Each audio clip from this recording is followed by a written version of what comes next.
Yeah, you should go first. Moi, je vais vous dire mon point de vue, c'est que c'est très important de se marier chez soi. En fait, si madame ici n'était pas congolaise, elle ne serait pas assise là. La raison pourquoi c'est important, c'est parce que il y a certaines choses qui ne peuvent pas être expliquées. Il y a certaines choses qui ne peuvent pas être apprises. Il y a certaines choses qui ne peuvent pas être données. Quand tu te maries chez soi, surtout quand tu viens de quelque part qui a une forte, des fortes façons d'être, vous voyez.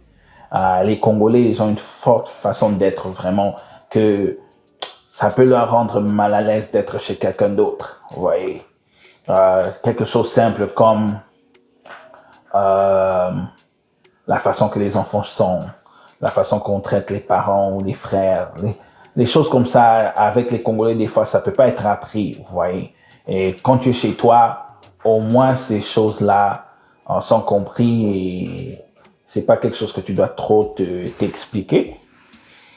Mais non seulement ça, c'est important aussi avec la femme parce qu'elle connaît au moins tes façons d'être. Et toi, tu as une idée de sa façon d'être avec les femmes, on ne sait jamais.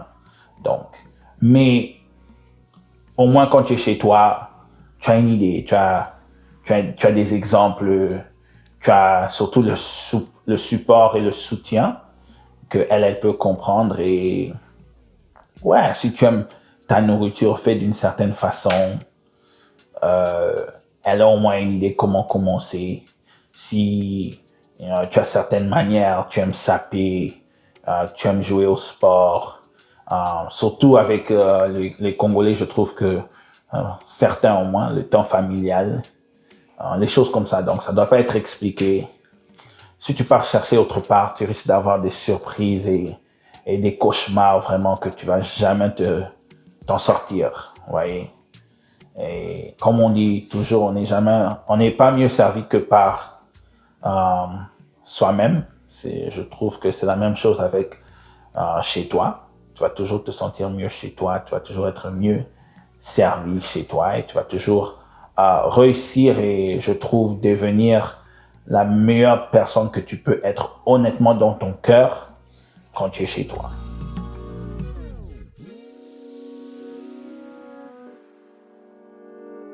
Quand l'amour t'amène autre part, c'est là où tu parles maintenant des sacrifices. Le danger avec le sacrifice, c'est que c'est dur à avaler et c'est dur à maintenir, vous voyez. Tu peux dire, j'aime cette femme, je vais sacrifier mon foufou. Mais dans ton cœur, tu veux toujours le foufou. Tu passes ton temps à vouloir le foufou. Le bon pondou là de chez toi, tu dis, mes enfants ne vont jamais savoir la beauté du pondou que j'ai goûté quand j'étais jeune. Certaines choses comme ça, les cannes à sucre, la chikwang, tout ça là, ça va rester dans ton cœur. Donc, tu peux sacrifier. La question, c'est que tu comptes sacrifier pour combien de temps? Et est-ce que tu vas être capable de maintenir ce sacrifice-là afin d'être honnêtement heureux chaque jour de ta vie? Non, moi, je pense que c'est vrai. Mais ça dépend vraiment d'une personne à l'autre parce on peut jamais choisir qui on choisit d'aimer. C'est quelque chose qui est fait naturellement et puis on est attiré par la personne pour n'importe quelle raison. Et qu'est-ce qui se passe quand on a, par exemple, une personne qui est en amour avec quelqu'un qui ne prépare pas le foufou? Il arrive aussi à des temps que il y a des hommes qui préparent le foufou et qui peuvent continuer quand même à le faire. Donc moi, je crois que ça dépend vraiment d'une personne à l'autre. Où est-ce qu'ils peuvent compromettre et où est-ce qu'ils ne peuvent pas le faire. Donc, aussi longtemps qu'on est capable de balancer les deux ensemble, je crois que ça peut fonctionner. Que ce soit qu'on est on vient d'un même pays ou pas d'un même pays. Ouais.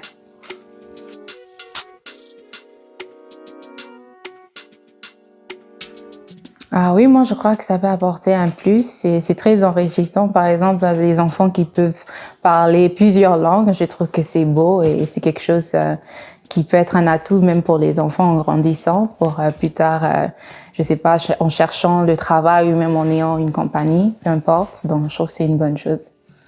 Et toi? Moi, je trouve que ça peut amener un plus, mais je pense toujours au danger que ça peut amener aussi. Euh, bon exemple, c'est en fait un Africain avec une Chinoise. Disons, si la Chinoise, elle a grandi avec ce qu'on connaît que beaucoup de Chinois ont, ils n'aiment pas beaucoup d'enfants.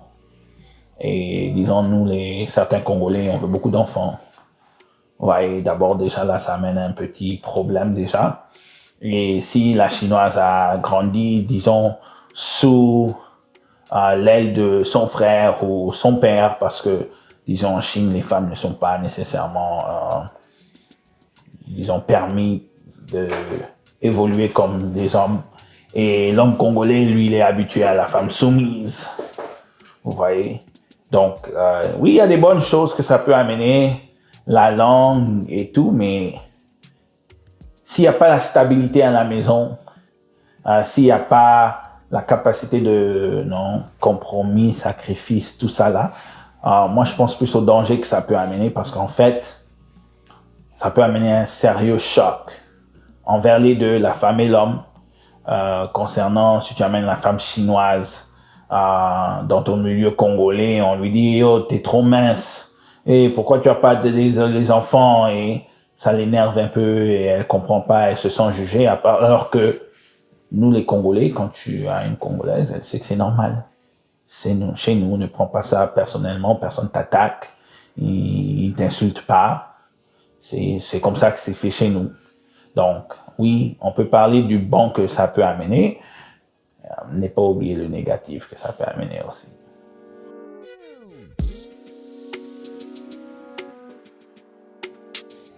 Moi, je pense personnellement non, parce que comme on a dit tout à l'heure, il y a des mésententes, il y a toujours des sacrifices, n'importe quel couple, que ce soit le même pays avec le même pays ou bien un pays différent. Donc, qu'est-ce qui se passe, c'est que moi, je crois fortement que quand on est dans une relation, on doit travailler ensemble et que on doit avoir des compromis ensemble. On doit avoir intérêt d'entendre.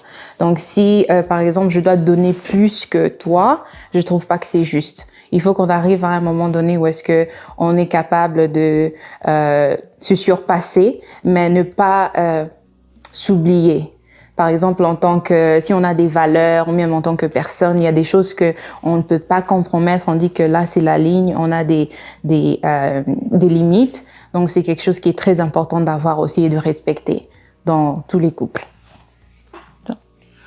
Moi, ce que je veux dire avec ça, c'est que je dis toujours aux gens, quand ça vient au sacrifice, ne te pense pas d'être Hercule.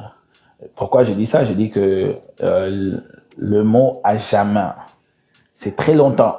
Donc, quand tu veux faire ce sacrifice-là, rends-toi compte que tu vas faire ce sacrifice-là pour très longtemps. Est-ce que tu es capable de maintenir ça? Est-ce que tu es capable d'être l'homme ou la femme honnête que tu te dis que tu vas être en faisant ce sacrifice-là, en étant joyeux, et ne pas avoir un chagrin au cœur, ne pas avoir ce poids au cœur ou à l'épaule. Donc, moi, j'encourage les gens de ne pas prendre le premier pas dans une relation en te mettant déjà le poids. Ne fais pas ça. Ne t'oblige pas à faire le sacrifice. Cherche chez toi, sois heureux. C'est vraiment simple.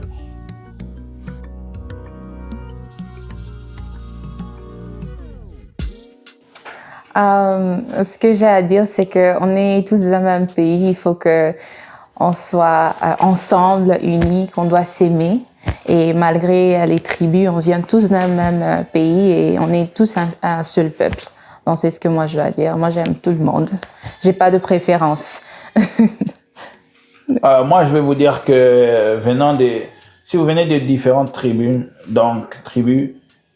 c'est important à reconnaître ça. Que ça soit une bonne chose ou une mauvaise chose, ça c'est même pas l'importance. L'important c'est de reconnaître la différence que tu peux avoir avec une autre femme congolaise qui vient d'une différente tribu, parce que il y a des choses qui peuvent te surprendre, il y a des choses qui peuvent te choquer. On vient tous d'un même pays, mais Seigneur, il y a certains d'entre nous qui venons de différents coins. Et c'est important de reconnaître ce que certains coins offrent en comparaison de là où toi tu viens. Vous voyez? Parce que il y a certaines tribus au Congo là où l'homme il est très dominant, et il y a certaines tribus là où la femme.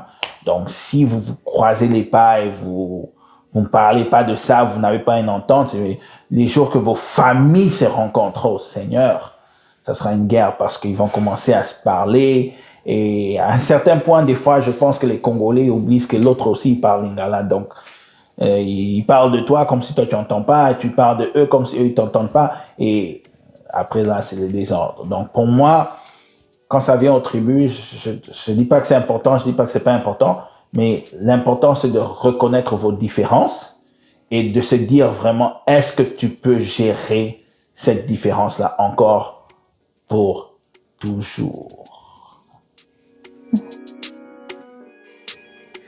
Merci, tonton Laval, de nous avoir invités. En tout cas, on a hâte de se revoir au Congo dès que vous serez de retour.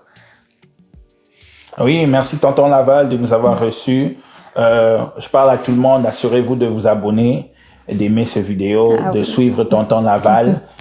Espérons qu'on va se voir encore à Kinshasa. On va partager un verre de Vitalo et on va montrer au peuple l'importance des couples partout au monde.